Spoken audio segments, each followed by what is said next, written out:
안녕하십니까. 허참의 토크 엔조이 허참입니다. 유지은입니다. 반갑습니다. 네, 잘 오셨습니다. 네. 사람이 살면서 이 특출한 재능을 하나라도 갖기는 참 어려운 일인데 네. 이분은 참 다재다능해요. 맞아요. 서양 화가 황주리 씨 이야기인데요. 대중과 평단의 사랑을 듬뿍 받으신 것도 모자라서 네. 글도 잘 쓰셔서 얼마 전에 두 번째 소설집을 내셨다고 합니다. 그림으로 못한 이야기를 글로 풀어내고 네. 참 대단하십니다. 그죠? 오늘 그 비결이 뭔지 한 수 배워보도록 하겠습니다. 네. 여러분, 서양화가 황주리 씨를 박수로 환영해 주십시오. 어서 오세요. 아유, 좋습니다.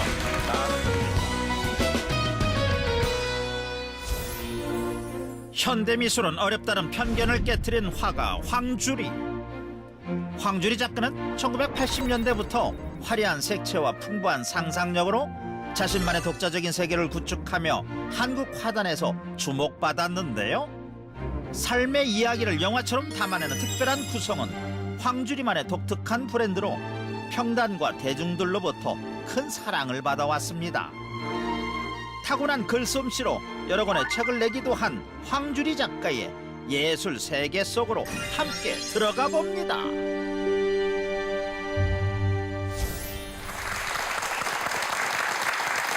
아유, 대전에 오시니까 어떠세요? 굉장히 깨끗하고요. 네. 복잡하지 않고 너무 좋았어요, 오는 길이요. 저도 황주리 작가 팬이에요. 아유, 감사합니다. 왜 어쩜 그렇게 그림이 따뜻하고 유쾌한지. 그 실제 모습도 온화해 보이죠? 네, 화도 잘 안 내실 화도 것 잘 같아요. 안 낼 거예요. 젊을 때는 화가 막 그냥 머릿속에 가득 차가지고 네? 힘들었어요. 오. 근데 나이가 들면서 제가 많이 그 화가 가라앉았어요. 예, 자신을 자꾸 이렇게 가라앉히게 되죠. 네, 세상을 바라보는 나이 드는 게 그렇게 나쁜 것만은 아닌 게 그런 면이 예, 있잖아요. 예. 그렇게 됩디다. 예. 나도 모르게 예, 뭐 웬만하면 그냥 이렇게 네, 긍정적이 되고. 네. 얼마 전에 두 번째 소설집을 네, 내셨다고요. 네. 이게 두 번째 소설집이거든요. 근데 단편집입니까? 단편집인데 그림 소설 그래가지고 표지가 두 가지로 하나는 컬러로 하나는 흑백으로 나왔는데요.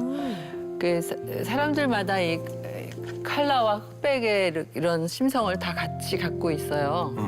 그래서 어떤 사람은 이제 자기가 이렇게 흑백 쪽을 더 좋아하는 사람이 있고 컬러 쪽을 더 좋아하는 사람이 있어서 저는 사실 흑백 쪽을 더 좋아한다고 늘 생각해 왔거든요. 예. 그래서 그림도 반 흑백 그림이고 반은 굉장히 컬러풀한 그림인데 언제든지 이 흑백 그림이 내 모습이고 컬러 그림은 뭔가 이렇게 화장을 한 얼굴처럼 흑백 그림은 내 그 본 얼굴처럼 그러니까 맨 얼굴처럼 그렇게 생각하고 살았는데 세월이 막 지나니까요. 네. 그게 둘 다 내 얼굴이고 요즘은 컬러풀한 게 너무 더 좋아져요. 즉 그림은 주업이고 글은 취미이신가요? 어때요? 아니요, 그림은 본업이고요. 글은 두 번째 본업이에요. 둘 다 본업이다. 네, 취미라고 하면 저한테 취미라고 하면 쇼핑이에요. 쇼핑 좋죠. 그렇죠. 근데 그렇다고 해서 제가 무슨 뭐 굉장히 비싼 명품 가방을 사거나 이런 건 아니고요. 제가 제 취미는 동대문에 가는 거예요. 예. 밤에. 예. 그럼 동대문에 가면은 정말 얼마나 열심히 사람들이 살고 있는가를 느낄 수 있고 예. 그리고 밤에 그 환한 불빛 속에서 걸어 다니는 걸 너무 좋아하고 예. 그리고 가격도 비싸지 않고 뭐 그런 거 되게 좋아해요. 예. 그리고 또 하나 취미가 있다면 라디오를 듣는 거예요. 몇 시에? 그러니까 보통 그림 그릴 때도 이렇게 음악 같은 거 틀어놓고 그리긴 하지만은 밤에 제가 사실은 늘 서너 시에 잠을 잤거든요. 새벽? 예, 한 2년 전까지만 해도 작품하고 하다 보면은 막 서너 시가 되는 거예요. 그래서 그때부터 라디오를 켜두면 그때도 라디오가 계속 나오거든요. 예. 그러면 그 라디오에서 들려오는 목소리가 그렇게 반가울 수가 없어요. 오호. 그 사람의 목소리 그리고 몇 명 안 되잖아요. 그걸 듣는 사람들이. 예. 그럼 그건 보이지 않는 어떤 끈으로 연결된 그런 느낌. 그래서 제가 나이가 들면서 달라진 거는 일찍 잔다는 거예요. 지금은 몇 시에 주무세요? 그래서 지금 일찍 자봤자 12시쯤 자는데 빨리 아침을 만나고 싶어지는 거예요. 그게 저는 나이 듦이 그렇게 찾아왔어요. 근데 그냥 라디오를 틀어놓고 자요, 그냥. 그러면 자다 보면 그 잠 속으로 그 음악 소리도 꽂히고 네. 뭐 여러 가지 채널을 돌리면서 뉴스부터 무슨 음악 프로그램까지 저는 라디오를 되게 좋아하는 사람이에요. 그러시군요. 네, 라디오 DJ들이 참. 네. 라디오를 덕분에. 아마 좋아하는 사람들이 있을 거예요. 아, 라디오가, 지금 이 시점에도 라디오가 있다는 게 참 우리한테 선물이다. 그런 생각을 하는 사람들이 아마 저 말고 좀 있을 거라고 생각해요. 네, 맞아요. 자, 그럼 황주리 작가님은 어떤 길을 걸어 오셨는지 숫자 프로필을 준비했거든요. 화면으로 먼저 만나보시죠. 먼저, 황주리 작가님은 5살 때부터 그림을 그리기 시작하셨는데 어린 시절 각종 미술대회상을 휩쓸면서 그림의 남다른 두각을 보이셨다고 합니다. 두 번째 숫자 보여주세요. 1984. 이 시기 황주리 작가님은 진화랑 소속으로 세계 3대 아트페어 중 하나인 피악 아트페어에 참가해서 큰 주목을 받았습니다. 2년 후 신진미술가의 등용문으로 권위를 인정받는 성남미술상을 수상하시면서 스타 작가로 탄탄대로를 걷기 시작하셨습니다. 세 번째 숫자 보여주세요. 30. 황주리 작가님은 평단과 대중 양쪽에서 호평을 받으면서 국내외에서 개인전만 30차례 이상 여셨고요. 250회 이상의 단체전에 참여하시면서 2000년에는 선미술상을 수상하는 등 우리나라의 대표적인 서양 화가로 자리매김하셨습니다. 마지막 숫자 보여주세요. 2. 네, 뛰어난 글솜씨로 여러 차례 에세이집을 내온 황주리 작가님은 2권의 소설을 쓴 소설가이기도 하십니다. 그림과 글로 세상과 소통하며 자신만의 독자적인 세계를 열어가는 우리 시대 대표적인 서양 화가 황주리 작가님의 숫자 프로필이었습니다. 그림과 글로 대중과 소통을 한다. 네. 아, 적절한 표현입니다. 황주리 작가의 작품을 왜 그렇게 대중들이 좋아할까? 라는 질문 많이 받아보셨죠? 제 생각에는 제가 어릴 때부터 그림을 그렸기 때문에 5살. 네, 그러니까 나이에 관계없이 좋아하는 사람들이 있는 것 같고 또 한 가지는 대부분의 작품들이 작가만 있잖아요, 그 안에. 근데 제 그림을 보면은 그 안에 보는 사람이 있어요. 그러니까 보는 사람이 그림을 보면서 그 그림 속에서 자기 자신을 만날 수 있지 않을까? 제 생각이에요. 예. 그러니까 그림이 한편의 서정시 같기도 하면서 꽁트가 담겨 있는 느낌 같다는 이야기들도 하시거든요. 그런 의미인 걸까요? 같은 맥락으로 봐도 될까요? 그러니까 어떤 화면 속의 어떤 그 장면을 보면서 내가 어느 시절에 몇 살에 어디를 걸었는데 내 모습이 저기 있네 이런 느낌일 수도 있고 어떤 색깔의 그런 느낌일 수도 있고 뭐 그럴 것 같아요. 여러분들 궁금하시죠? 예. 그래서 저희가 황주리 작가의 대표작을 살짝 들여다보는 시간을 좀 우리가 갖도록 하겠습니다. 네. 예. 첫 번째 작품부터 만나볼까요? 예. 정말 예쁘네요. 예. 이게 정말 다양한 이야기들이 담겨 있고 꽁트 같다는 이야기가 이 이야기 같은데 이건 어떤 작품이죠? 이거 이제 식물학이라는 제목의 작품인데요. 이 해바라기를 제가 이렇게 그림 속에 그려넣는 거는 사실은 저도 모르게 제가 제일 처음 본 꽃이 해바라기예요. 기억 속의 꽃이. 네. 근데 그 해바라기가 어떻게 생각하면은 제가 우리 시절에만 해도 국내에 화집이 별로 없어서 아버지가 출판사를 하셨기 때문에 일본에서 나온 서양 미술 그런 화집이 있었는데 그 안에 고흐의 해바라기 그림을 제가 아주 어릴 적에 봤던 기억이 잔영으로 남아 있었던 것 같아요, 저한테.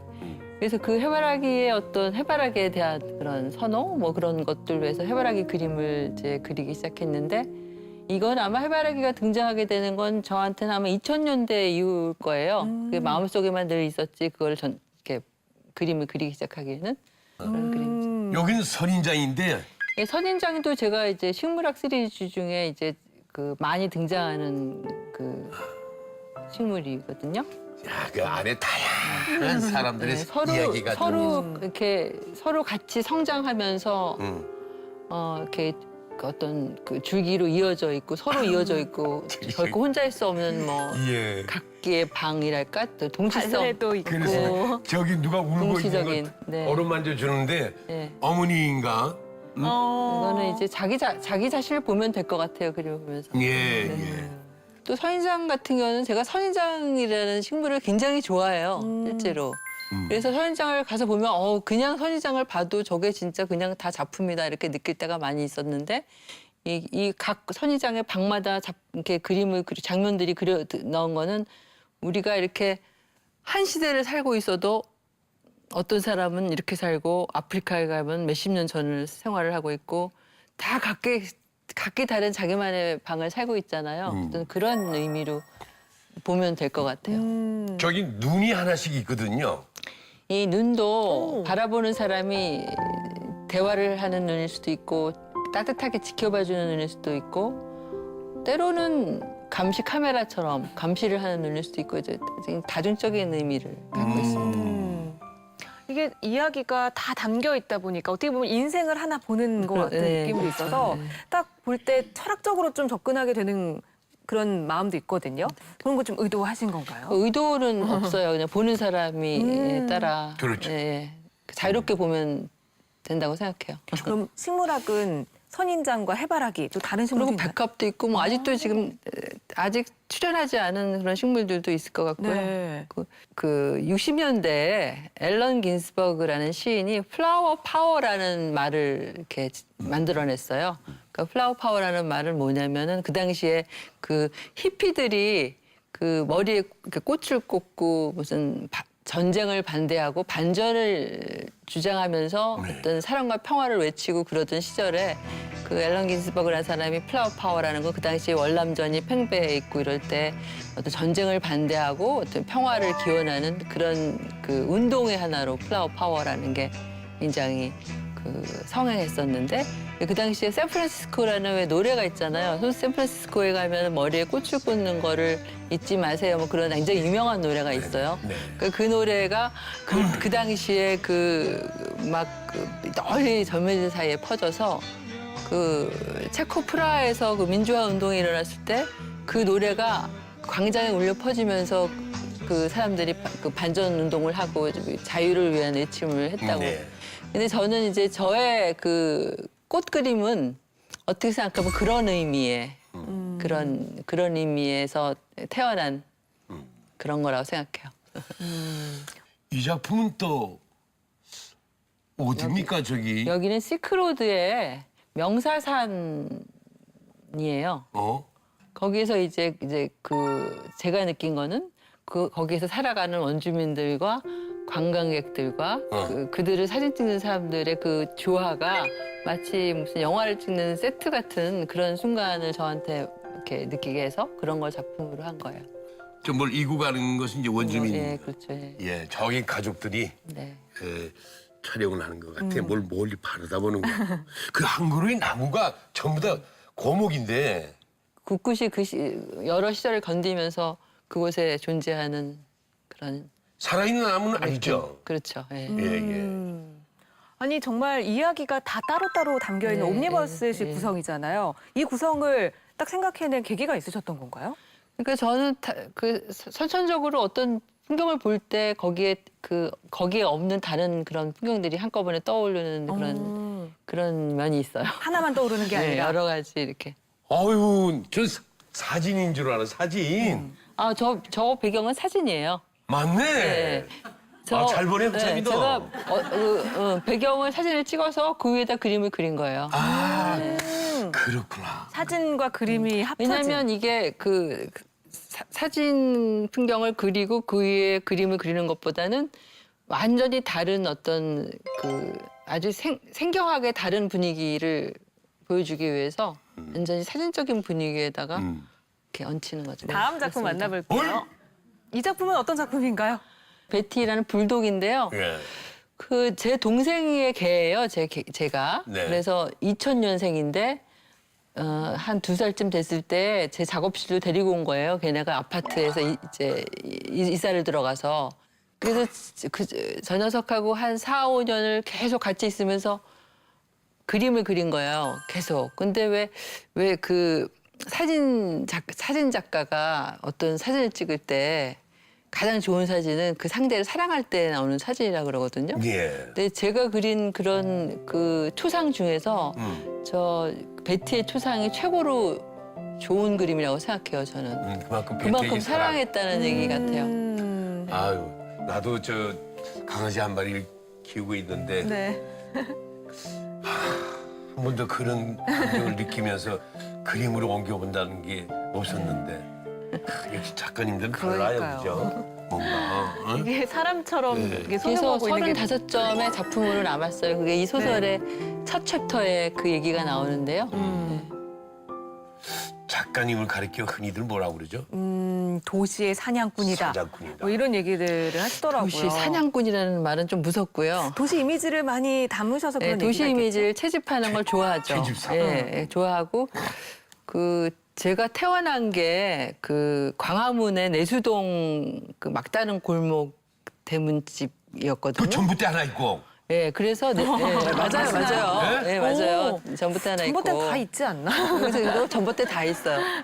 그래서 그 골목에가 지금 생각하면 그 골목이 굉장히 길게 느껴지는데 아마 짧을 거예요. 짧잖아요. 그렇죠. 예. 그러면 그 골목 안에서 골목 밖까지 걸어가는 게 저의 우주고 저의 세상이고 나가면 문방구가 있어요. 예. 근데 그 안에 걸어 나오면은 그 안에 점 보는 할아버지 집도 있고 또 피아노 치는 그 선생님 집도 있고 또 이렇게 그 리타디드 그러니까 지적 장애 그를 앓는 굉장히 착한 그런 소녀도 살고 있었고 걔는 소년때 자라지 않는 아이인데 너무너무 착한 아이 그런 아이 그런 기억들이 다 나는 거죠.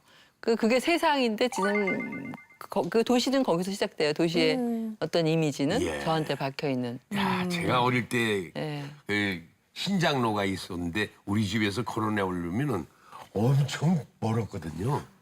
근데 그러니까요. 제가 커서 다시 가면. 이 나이에 가면 가봤더니 뭐 여기 몇 발자국 아니에요. 맞아. 그 연배가 안 되죠. 네? 예. 어머 세상에 여기서 저기까지인데 그렇게 길게 힘차게 뛰어내리고 오르내리고 했나 할 정도가 되고. 왜 그래서 나중에 트럭도 찾아가니까 없어졌어요. 저희 거기는 전부 없어지고 개발됐나 아마 보다. 지금 그 아파트가 됐죠 다. 네, 그 그렇죠. 뒤에, 그 광화문 뒤에. 작가님의 작품을 보면은 사물을 의인화하는 그 솜씨도 정말 탁월하신 것 같은데 그럼 사물을 볼 때 좀 다른 시각으로 바라보시나요? 그러니까 제가 뭐 이렇게 멍청이 멍때리 요새 멍때리는 운동 하잖아요. 근데 저는 어릴 때부터 원래 멍때리는 애였어요. 초등학교 때부터. 예. 그래서 내가 나중에 생각하니까 너의 문제가 무엇인가 했더니 그게 멍 때리는 거더라고요. 오. 멍 때리는데 그 멍 때리는 가운데 그 사물을 보면 그 사물이 인연 있는 사물이 있어요. 저하고. 예. 그러면 거기에 이렇게 눈도 보이고 이렇게 입도 보이고 그런 사물들의 그림을 그리거든요, 제가. 사물에서 눈이 보여요. 예. 그런 느낌.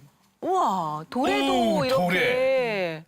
저 돌은 진짜 돌인가요? 진짜 돌이에요. 어떤 경로로 수집하게 되신 그러니까 거예요? 저게 제가 많이 다니면서 이렇게 그 젊은 친구들 데리고 가서 이렇게 무거우니까 좀 도움을 받아가지고 여기저기서 많이 모은 건데 요즘에는 돌이 없어요, 저렇게. 예전에 아주 예전에 사실은 그림을 그리려고 모은 것도 아니고 그냥 좋아서 모아놓은 것들에 어느 날 눈이 보여서 그리기 시작한 거야. 돌을 딱 이렇게 바라보면 그 돌에 눈이 눈이 마주치고. 있고 얼굴도 있고 무슨 형성화돼서 그런 게 찾아온다. 보여요. 그러니까 사람도 어떤 사람을 좋아하게 되거나 어떤 사람과 친구가 될 때 그게 보이거든요. 그런 느낌. 그런 것처럼 사물도 동물도 다. 남다른 시각이 있어야겠네요. 그렇죠. 이 보는 마음의 눈도 있고. 그러니까 그게 예술가란 뭘 잘 그리거나 잘 쓰는 것보다 일단은 남과 다른 시각, 남이 못 보는 거를 보는 시각 이런 게 시작이라고 생각해요. 사물의 실체를 그 누가 아무나 뭐 그런 재능을 주나요? 예. 선글라스에도 그림이. 안경을 제가 그 어릴 때부터 눈이 나빠갖고 그러니까 이제 안경을 맞추러 중학교 2학년 때부터 안경을 시작했는데 그 제 안경도 이렇게 바뀔 때마다 계속 모아놓았지만 이게 사람이 돌아가시잖아요. 네. 그러면 그렇게 몇 개의 안경으로 남더라고요. 그 할머니 유품으로의 안경. 예. 그런 게 상당히 매력이 있었어요. 그러다 보니까 이제 그런 것들 친척들의 안경들을 다 수집하고 그러다 보니까 안경이 굉장히 많아졌는데 90년도에 그 아우슈비츠를 여행을 갔는데 거기에 유태인 안경들이 이렇게 쌓여 있는 거예요. 예. 진짜로 이거 뭐 20세기 최고의 가장 비극적인 설치 미술이다 이런 생각이 들어서 이제 그런 시점에서 제가 안경에 대해 이제 그림을 그리기 시작한 거죠. 재밌는 작품들 만나봤습니다. 예. 자, 이번에는 황주리 작가님의 내 인생의 사진을 만나볼 텐데요. 네. 어떤 사진을 준비해 오셨을지 화면 띄워주세요. 어머님, 우리 어머니. 어머니가 내 인생에 가장 중요하다는 의미일까요? 그죠. 가장 중요하죠. 어머니 영향이 컸어요? 굉장히 컸어요, 어머니 영향이. 그러니까 제가 원래 그 어릴 때 말을 안 했거든요. 유치원 가도 말을 안 하고 거의 자폐 증세가 있었어요, 제가. 그래서 요새 아이들 보면은 쟤를 잘 인도해야 될 텐데 막 어머니가 잘해야 될 텐데 이런 생각이 드는 게 저는 진짜 그래서 우리 어머니가 그림을 그리기 시작한 거예요. 얘가 너무 말을 안 하고 사회성이 너무 없고 하루 종일 말을 안 하고 그러니까 이제 미술 학원을 가서 있어도 애들하고 말도 안 하고 유치원 가도 말을 안 하고 근데 사실 제가 지금 생각하면 그 그림을 그리는 일로 저 자신을 치유한 사람 중에 하나예요. 제가. 그러니까 어릴 때는 진짜로 사회성이 없는 이렇게 말을 한다는 게 거의 대견스럽죠, 저 자신이. 그렇습니다. 그림은 진짜 그 마음의 상처라든가 또는 여러 가지 질병을 굉장히 치유가 되죠. 네, 그런 얘기를 많이 들었어요. 뭐 할머니의 치매 증상도 낫게 하는 것이 굉장히 좋은 그림이시죠. 치유가 되는. 예. 그럼 어머니 때문에 처음 이제 그림을 접해서 어머니가 아니었으면 제가 굳이 그림을 그렸을까 하는 생각이 들어요. 다른 아마 예술적 감성이 있으니까 다른 매체일 수도 있겠고 결국 글을 쓸 쪽이 더 가깝지 않았을까 싶은데 왜냐하면 그림 그리는 일은 그 부모님의 특별한 배려 없이는 좀 힘들어요. 진짜 끝까지 가는 길이 쉬운 일이 아니기 때문에. 그렇죠. 내가 그림을 잘 그리는구나 이런 재능은 언제 알게 되셨어요? 근데 제가 이제 그 엄마 손에 끌려서 가다 보니까 그 너무 그림 그리기가 싫은 거예요. 그래서 그림만 안 그렸으면 소원이 없겠다라고 생각한 적도 있어요. 그러니까 애들이 억지로 좋아서 하는 애들은 아무도 없다는 얘기죠. 그러니까 엄마가 해야 돼 너는 그러니까 할 수 없이 하고 뭐 이러다 보면 그 안에서 이게 나한테 기쁨을 주는구나라고 깨닫게 되면서 그다음에 제가 상을 엄청 많이 탔어요 어릴 때. 그러면 대단한 재능을 갖고 그래서 있다는 뭐 가는 데마다 다 많이 상을 탔기 때문에 저게 제 초등학교 때는 제가 그림 잘 그리는 애 대명사로 기억으로 남아 있어요. 다른 친구들 사이에. 그 어머니께서는 지금 어디에 사십니까? 지금은 저는 이제 같은 아파트에 이제 302로 3025 이렇게. 이웃에 사시네. 예, 바로 이웃도 아니에요. 이렇게 그냥 앞에.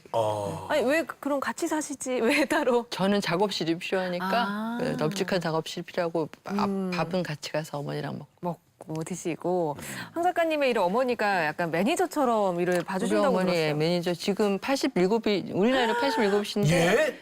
굉장히 허리가 좀 안 좋으셔서 그렇지 네. 이 정신적으로는 저보다 더 막 생생하시고 굉장히 젊으세요 생각이. 와, 예. 81구이신데. 우리 어머니가 20대 때 그 선보라고 아줌마들이 전화 오면 우리 딸은 결혼 안 해요. 그러고 끊고 그러셨거든요. 그래서 우리 엄마 뭐라냐면 네가 이제 나이 들면 네가 이제 늙으면 그 시절에는 결혼 안 하는 게 유행인 시대가 올 거야. 그래서 내가 설마 그랬더니 왔어요? 진짜 진짜 왔어요. 오. 야, 성년지명 있으시네. 근데 뭐 그거는 이렇게 그게 웃기려고 또 하는 다른 말씀 또 소리였겠지만 없으신가요? 그래서 네 나이 때문에 또 다른 그리고 거. 또 요즘은 네가 이 세상에 태어나서 제일 잘한 건 결혼 안 한 거다 그렇게 얘기하시는데 왜 사람들은 왜 그 결혼을 해도 후회하고 안 해도 후회한다 그러잖아요. 근데 저는 결혼을 해도 안 해도 안 후회했을 것 같아요. 그러니까 자기한테 가진 거, 자기가 지닌 거, 그리고 남은 시간들을 소중하게 아는 사람만이 성공한 사람이다라고 생각해요. 저는 남이 뭐 인정하든 안 하든 간에. 어머니에게 한 말씀 좀 해주신다면. 우리 어머니 그냥 100살까지 사셨으면 좋겠어요. 그 100살. 백수하셨으면 그 이상의 소원이 없어요. 백수는 겉돈이 너무 비싸. 그러니까요. 그래서 제가 90까지 살게 해달라고 기도를 하고 막 여기저기 뭐 성당 가서 기도하고 절에 가서도 하고 어디 가나 이렇게 가서 다 기도했는데 벌써 90이 다 돼가시니까 그럼 작가님은 어렸을 때부터 나는 화가가 당연히 돼야지 이렇게 생각하셨나요? 화가가 되겠다는 생각을 한 적이 또 없어요. 뭐 가가 되겠다 이런 생각은 아주 나이가 들어서예요. 20대가 들어서 아, 많은 직업 중에 화가는 참 좋은 직업이구나. 아, 그거를 내가 좋아하는 애 일찍 만날 수 있어서 참 복이 많다 이런 생각은 하죠. 지금도 하고. 그리고 나이가 먹고 보니까 지금 봐야 할 것도 너무 많고 뭐 하고 싶은 것도 너무 많고 우리가 한 200살쯤 산다면 아마 여러 가지 할 수 있을 거예요. 그죠? 자기가 자기 안에 내가 모르고 있던 것들을 끄집어내는데 제가 소설이 그렇거든요. 내가 모르고 있던 거를 끄집어낸 거예요. 근데 그게 그 오랫동안 써온 에세이의 그런 글 쓰는 기술에다가 저 안에 있던 상상력이 합쳐져서 어떤 소설이라는 장르로 이제 나오는데 이건 취미가 아니에요, 저한테는. 그러니까 어떤 살아있기 때문에 쓸 수밖에 없었던. 그리고 소설이라는 거의 매력은 우리가 나의 삶밖에 살지 못하잖아요. 그러니까 여러 사람의 삶을 살아볼 수 있다는 거하고 또 한 가지는 읽으면서 빨간 줄을 치게 되는 어떤 부분에서는 내가 혼자가 아니라는 느낌. 아, 이런 느낌을 다른 사람도 갖고 있구나. 이런 매력이 있잖아요. 그런 거 같아요. 취미라고 우리가 물어본 게 참 잘못인 게 본업이고 또 본업이다. 네. 그 말씀이 일리가 있네요.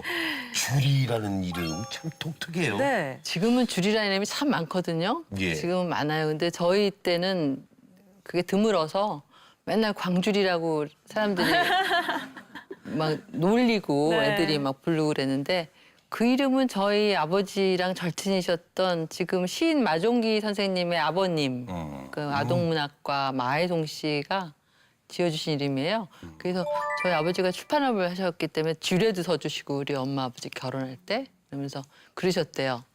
이 시집 가서 잘 사는 이름을 지어줄까 아니면은 이렇게 이름을 알리는 이름을 지어줄까 그래서 우리 아버지가 시집은 다 가는 거 뭐 이름을 알리는 이름을 지어달라고 그러셨대요. 아, 제대로네요. 제대로 장명을 해주셨네. 우리 엄마 아버지가 굉장히 팀분이셨어요. 그렇게 해서 이화여대 서양학과에 입학하시는 거죠. 네, 그렇게 제가 네. 서양학과에 입학하셔서 근데 수업은 안 들으시고 음악다방을 그 당시에 음악다방이 갔다고요? 굉장히 좋았어요. 그 전부 말하자면 지금은 사라진 음악 감상실 같은 뭐 파리다방, 민용, 빅토리아 이런 데 가면 뭐 클래식 다방들 너무 좋았어요 그때는 진짜. 그리고 뭐 우리 세대는 데모 하느라고 뭐 바깥에 체류탄 냄새 나고 그러면 나오면서 다방이 피신처예요. 딱 살았다 이런 피신처. 바깥에는 막 어수선하고 완전 어수선하고. 그리고 세상은 그렇게 돌아가고 그 당시에 그 예술 교육을 받고 지금 작가가 된 사람들은 참 대단한 사람들이라고 생각하는 게 그 교수님들이 지금처럼 뭐 외국 가서 공부하고 온 사람들도 아니고 그냥 저 사람이 왜 굳이 화가 됐을까 이런 분들이 다 교수님들이었어요. 저분이 왜 의사가 됐으면 더 좋았지 않았을까? 공무원이 됐으면 어땠을까? 이런 분들이 그림을 잘 그리는 재주로 화가가 되신 분들이 저희 그러니까 윗세대 분들이거든요. 그 중에서 이제 몇 분이 지금 이름을 남기신 뭐 박수근, 김한기, 뭐 장욱진, 뭐 청경자 이런 분들이죠.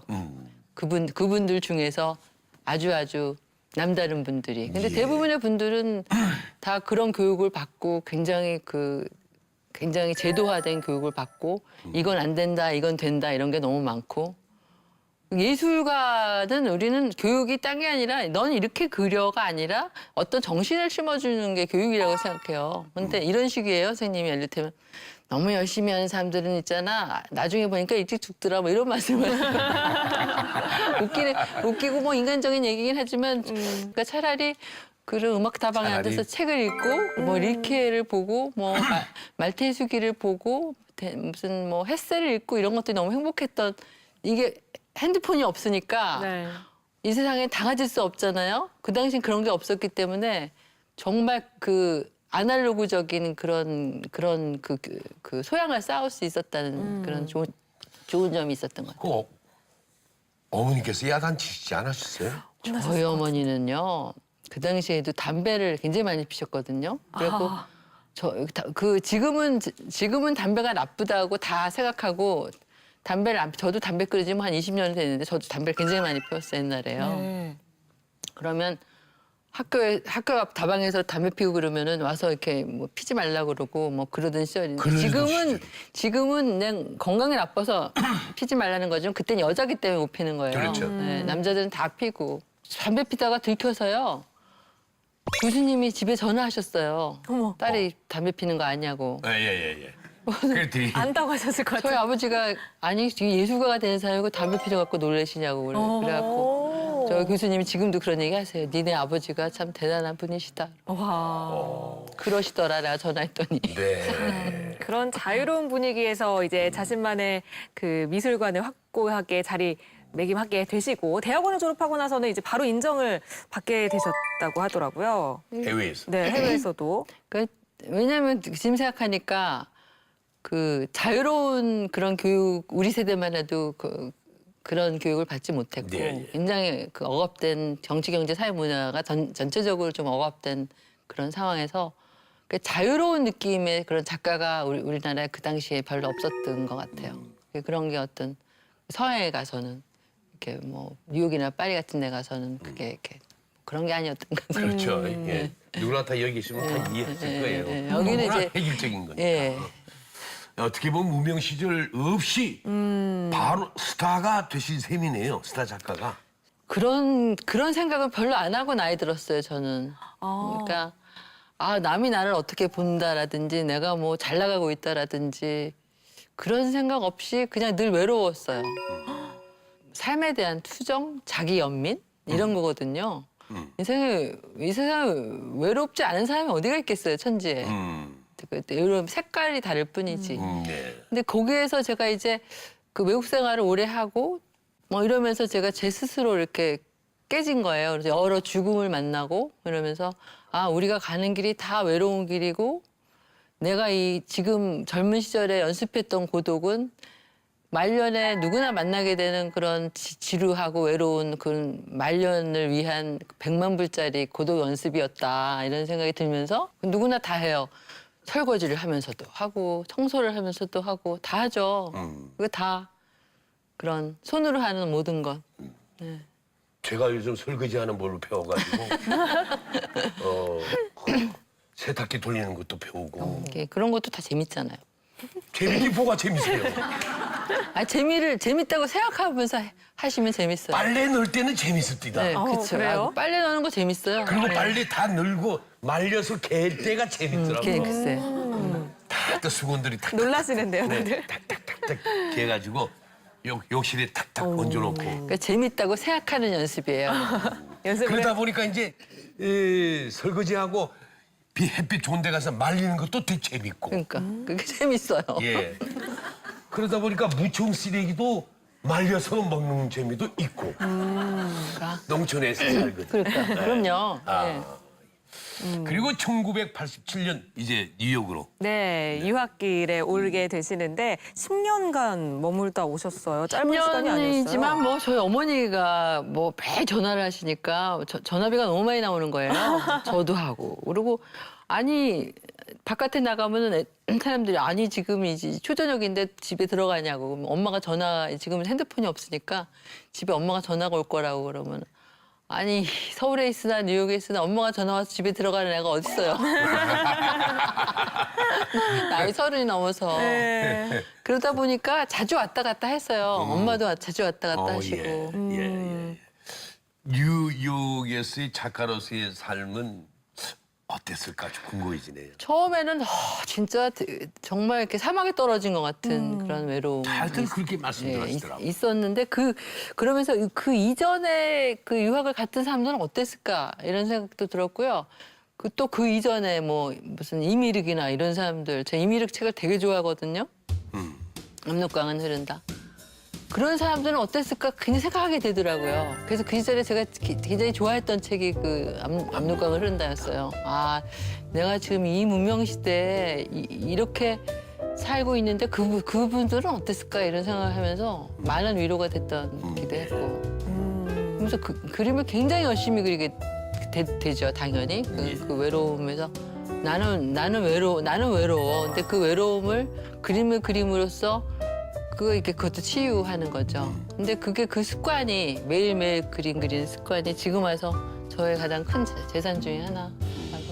항주리 작가님의 작품이 지금 인사동의 한 갤러리에서 전시가 되고 있다고 하더라고요. 화면에 담아왔거든요. 함께 보고 와서 이야기 나눠볼게요. 네. 도전. 전통과 현대가 공존하는 인사동. 한국 미술의 메카로 불릴 만큼 많은 갤러리들이 밀집해 있는 곳이기도 한데 북촌의 한 모퉁이, 최근에 문을 연 갤러리다. 개관 기념전으로 황주리 작가를 포함한 3명의 작가전이 열리고 있다. 전시 제목은 나의 대표작전. 참여 작가인 황주리 작가가 기획한 전시이기도 하다. 80년대에 청년 작가로 떠올랐던 대표적인 작가예요. 세 사람이 그 청년 시대와 중년 작가를 거치면서 지금 우리는 자기의 작품 세계를 돌아보는 그리고 또 어떤 화두를 던지는 그런 전시라고 생각합니다. 작가는 더 이상 청년이 아니지만 그림의 색채는 한결같이 밝고 원색적이다. 그리고 따뜻하다. 작가가 일상을 살아오면서 겪었던 갖가지 사연들과 시간들이 그림 위로 펼쳐지는 듯하다. 모처럼 전시장을 찾은 디렉터와 이야기를 나누는 황주리 작가. 끊임없이 자기 세계를 확장시키며 독자적인 언어를 구축해온 작가답게 미술 시장에서도 그녀의 인기는 식을 줄을 모른다. 기본적으로는 저랑 가장 이렇게 가까이에 있는 작가기도 하지만, 그러니까 또 한편으로는 제가 가장 좋아하는 그림이거든요. 근본적으로는 이 그림이 저한테 주는 확실한 메시지가 있고 그림을 보는 사람으로 하여금 충분히 공감할 수 있다는 판단하에 이걸 진행하게 됐고요. 누군가의 발길을 금세 붙들게 만드는 세계 마술사. 그녀의 작품은 순식간에 스쳐가는 게 아니라 머물러 찬찬히 살펴보게 만든다. 그래서일까? 관객들은 작가의 작품에서 자신의 이야기를 떠올린다. 사람들이 울기도 하고 웃기도 하고 위안받고 있는 그림을 보면서 삶을 되게 예술적으로 그 자체로 아름답게 바라보고 계시는구나라는 생각이 들게 하는 그림인 것 같아요. 관람객의 피드백을 듣는 일은 언제나 즐겁다. 특히나 자신의 그림으로 위로를 받았다니 이보다 더 좋은 찬사가 있을까? 자신이 집필한 소설집에 정성 들여 사인을 한 후 관람객에게 선물한다. 제 그림을 좋아하거나 제가 쓴 책을 좋아하거나 뭐 그런 친구들 만나면 일단 너무 반갑죠. 세월의 흐름이 그 자리에서 느껴지기도 하고 다시 돌아올 수 없는 그 순간들이 떠오르기도 하고 그렇죠. 작품마다 작가의 시선은 다양하다. 관찰자로서의 따뜻한 시선과 냉철한 비판자 입장이 공존하는가 하면 발랄한 감성도 보였다가 더 없는 쓸쓸함을 연출하기도 한다. 이 어두운 세상, 어둡게 보면 한없이 어두운 이 세상을 더할 수 없는 밝음으로 역설적으로 표현한 그림이라고 할 수가 있겠어요. 환한 햇살 아래 어떤 그 해바라기의 어떤 잔영이 나한테는 금보다 더 귀한 금이었다는 그런 생각에서 그 금색 같은 것들이 많이 나타나는 것 같아요. 이번 전시에서는 작가 황주리를 세상에 알린 식물학 시리즈도 만날 수 있다. 구불구불 뻗은 선인장이나 식물 줄기에서 점화되어 이야기꽃을 피우는 작품들. 보여지는 것뿐만 아니라 그 너머를 상상하게 하는 작가의 묘사에 저절로 웃음 짓게 된다. 꽃들을 향해서 이렇게 포커스를 맞추고 있는 그 작품을 제가 대표작이라고 선정한 그림이거든요. 환하게 피어있는 꽃들 속에 우리들이 늘 잊고 사는 어떤 일상의 평화 그런 것들을 이렇게 사진사의 눈으로 바라보는 건 바로 작가 저 자신이고요. 그런 작품인데 그게 저는 제가 대표적이라고 꼽은 작품 중에 하나예요. 전업 작가로 어느덧 40여 년 세월을 보내온 황주리 작가. 오랜 시간이 지났지만 시들지 않는 그녀의 창작열, 그리고 여전히 세대를 뛰어넘는 공감력. 앞으로도 그녀가 피워내는 그림들은 화사한 꽃들로 가득한 봄날만 계속될 것 같다.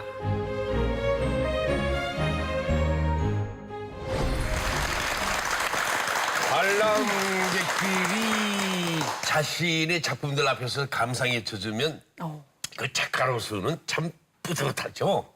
어떻습니까?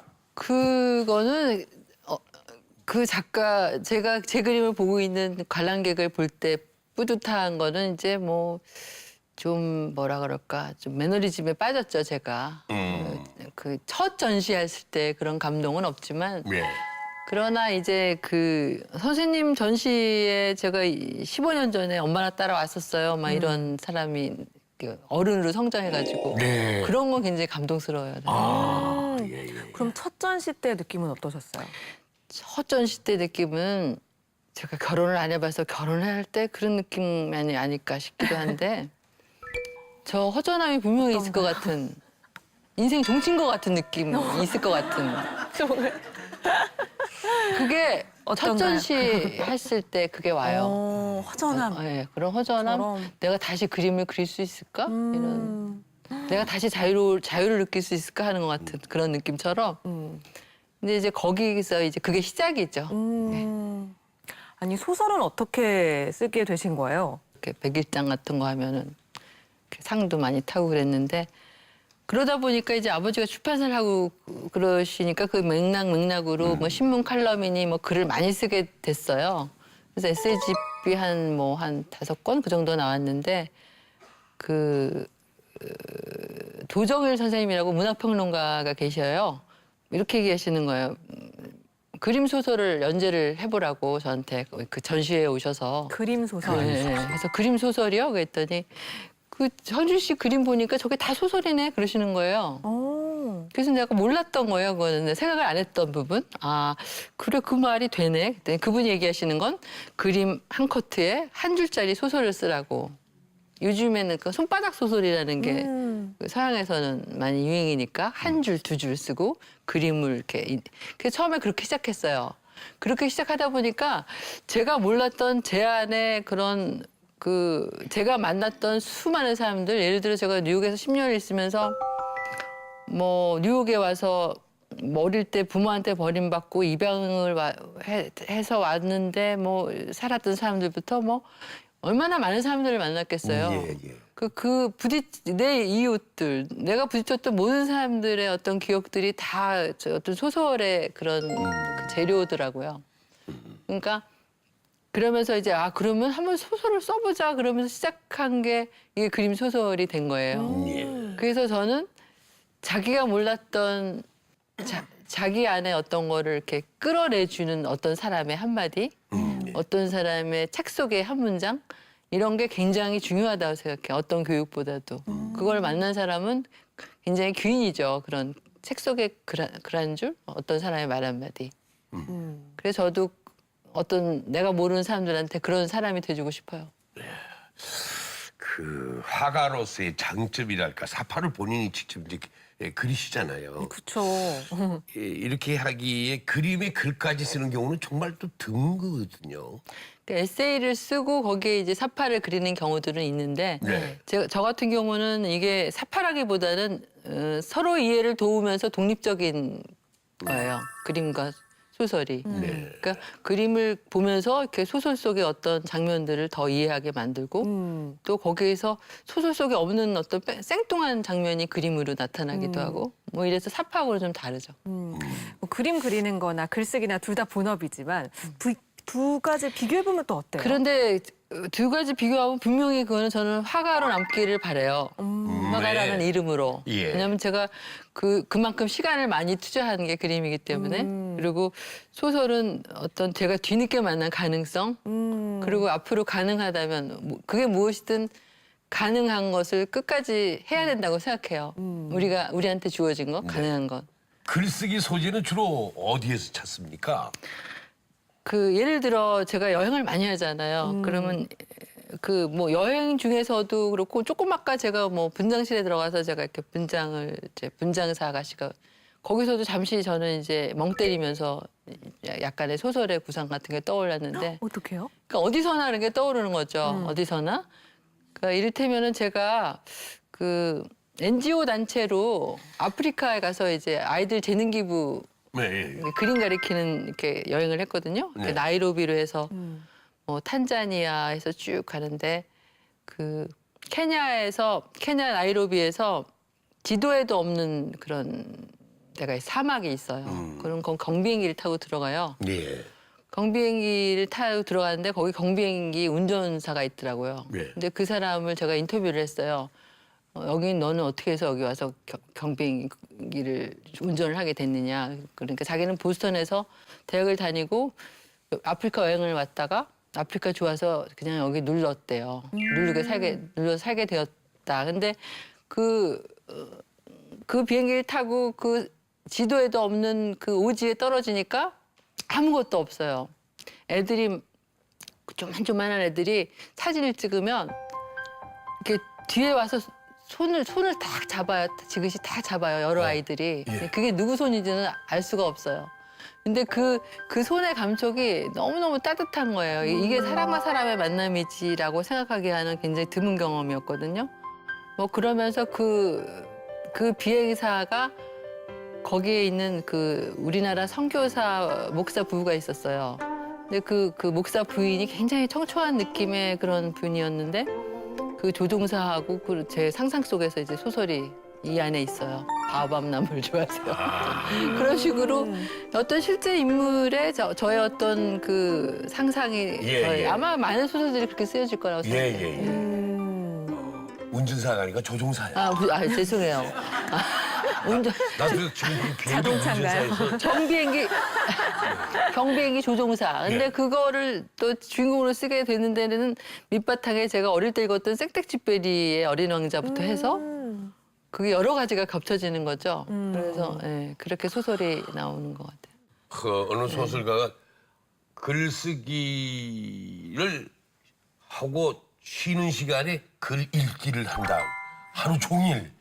쓰고 그게 있거든. 읽는 게 쉬는 시간이래. 그래서 내가 참 MC 하길 잘했다. 근데 그거는 이제 글 읽는 사람 입장에서는 그 남이 남겨놓은 내가 아닌 다른 사람이 남겨놓은 어떤 예술적 결과물을 네. 읽는 게 굉장히 행복하거든요.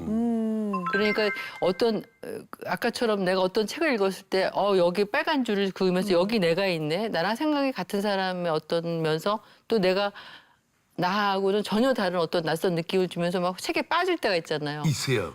그거 너무 행복한 느낌이기 예. 때문에 지금 네. 저하고 공감가는 헌책방에서 책을 구입해서 그러니까. 보는데 이 누군가가 봤던 빨간 줄 네. 밑줄 쭉. 그 밑줄만 봐도 그 사람을 알 수 있어요, 우리는. 맞아요. 어떤 사람인지. 예. 영감을 얻는 방법이 또 여행을 빼놓을 수가 없잖아요. 여행을 정말 많이 여행을 다니시죠. 빼놓을 수가 없고 어느 순간부터인가 여행하는 일이 저한테는 휴식이라기보다는 그냥 살아있는 눈을 가지고 계속 보는 여행이니까 늘 뭔가 이렇게 스케치를 하고 그러니까 그것조차도 취미라고 할 수는 없어요, 지금 와서는. 여행도. 아까 얘기한 것처럼 저의 온 취미는 쇼핑이에요. 비싼 물건 쇼핑이 아니라 아이 쇼핑하면서 쇼핑하면서. 이렇게 남대문 시장, 동대문 시장 가는 거 되게 좋아해요. 예. 가장 인상 깊었던 곳은 어디였습니까? 사실은 인상 깊었던 것들이 굉장히 많은데 제가 아까 얘기했던 그 케냐에서 그 오지로 들어갔을 때 그 아이들 사람이 아니니까 그 풍경 더하기 사람 보통은 네. 왜 여행을 하면 이렇게 풍경들을 보고 오잖아요. 근데 예. 거기 사람들을 굉장히 직접적으로 만날 수 있어서 굉장히 잊을 수 없었던 기억을 갖고 있고 그리고 미국 서부가 기억에 남아요. 아리조나로 해서 무슨 이렇게 그 뉴멕시코로 해서 뭐 굉장한 자연이 있거든 미국의 서부가 뭐 네. 그랜드 캐년 이런 데보다 더 훨씬 더 들어가서 네. 그 뉴멕시코의 뭐 엘버쿠키로 해서 산타페로 해서 뭐 이런 게 굉장히 기억에 남아요. 아주 옛날에 한 30대 초에 했던. 그걸 다 스케치를 해오고 그러시고. 그렇죠. 스케치도 하고 뭐 그 당시에 글도 쓰고 그런 그 기록을 남긴 것들이 지금 소설 쓰는데 많이 도움이 되죠. 그때 다 기록을 해놨던 것들이. 여행을 통해서는 모든 게 다 자극적으로 다가오는 것 같아요. 사실 여기도 지금 여행이에요. 오늘도요. 제가 오늘도 여행. 토크쇼 여행. 네. 아니 수집 얘기가 자주 나오는데 네. 정말 수집을 많이 하시나 봐요. 다 그냥 이게 꽂히면 다 하시나요? 작가들이 약간의 수집벽이 있는 게 보통인데 그 어릴 때부터 저는 제가 막 말도 안 하고 사람하고 사귀지도 않고 친구도 없으면서 제가 이렇게 소통했던 게 우표예요. 우표 수집. 그러니까 이제 우표를 그때 무슨 그다음 베트남도 가고 뭐 다들 오면 봉투에서 친구 것도 뜯어서 주고 이러고 또 우리 때는 그게 문방구에 가면 외국 우표들이 많았어요. 그래서 특히 뭐 사우디아라비아, 예멘 이런 우표들이 예뻤어요. 굉장히 회화적이고 예, 예. 뭐 미국 이런 우표들은 별로 없었어요 그때. 그게 거의가 다 그런 생소한 나라 이름들. 그런 우표들을 모으면서 너무너무 막 애착을 갖고 모은 거예요, 그 우표들을. 근데 지금도 그대로 다 갖고 있는데 언젠가 작품으로 그게 또 이용이 될 거라고 생각하면서 아하. 간직하고 있는데 이런 자기만의 독창적인 그 세계를 갖는다는 게 쉽지 않은 일이잖아요. 어떤가요? 그렇죠. 쉽지 않은 일이고 그런 작가들이 이제 남겠죠, 결국은. 어떻게 해야 그런 독창적인 세계를 가질 수 있는 걸까요? 어떻게라는 건 모르겠어요. 그거는 그렇게 운명 지어진 거라고 생각해요. 그런 작가의. 운명. 네. 화가로서 소설가로서 정말 활발한 활동을 하고 계시는 황주리 작가님인데요. 앞으로의 꿈이 궁금합니다. 황주리 미술관이 생겨서 거기가 이제 그 아주 어린애들부터 아주 노인들까지 누구나 우울한 날 가서 보면 되게 위로를 받고 너무 좋다 이런 느낌을 받는 그리고 또 외국 사람들도 뭐 와서 뭐 그 명소가 되는 뭐 네. 그런 미술관을 뭐 달나라에라도 지어주면 좋겠다라는 게 평소에 제 늘 꿈이었거든요. 예. 근데 그런 꿈은 누구나 다 갖고 있어요. 그죠? 그런 꿈은 이루어지면 좋고 이루어지지 않아도 할 수 없는 그런 꿈이에요. 근데 그런 꿈을 위하여 이제 살아갈 거예요. 네. 근데 그럼에도 불구하고 꿈이라기보다는 전 그냥 건강한 몸과 건강한 정신으로 오래 살았으면 좋겠어요.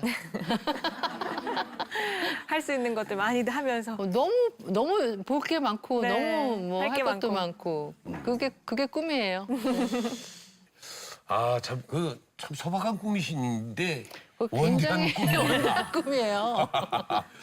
정말 그렇습니다. 오랫동안 좀 그렇게 꼭 이루어지시길 바라고. 네. 오늘 말씀 감사합니다. 예.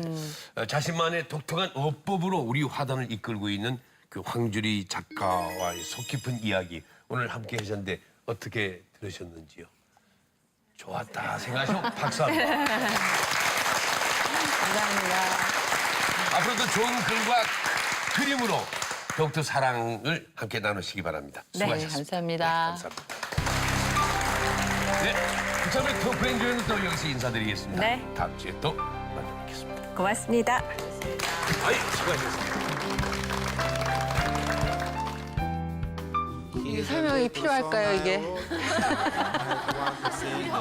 Don't worry, be happy. 이 이상의 좌우명이 어디 있겠어요? 이게 정답이에요, 이게. 이상입니다. Every life we have some trouble.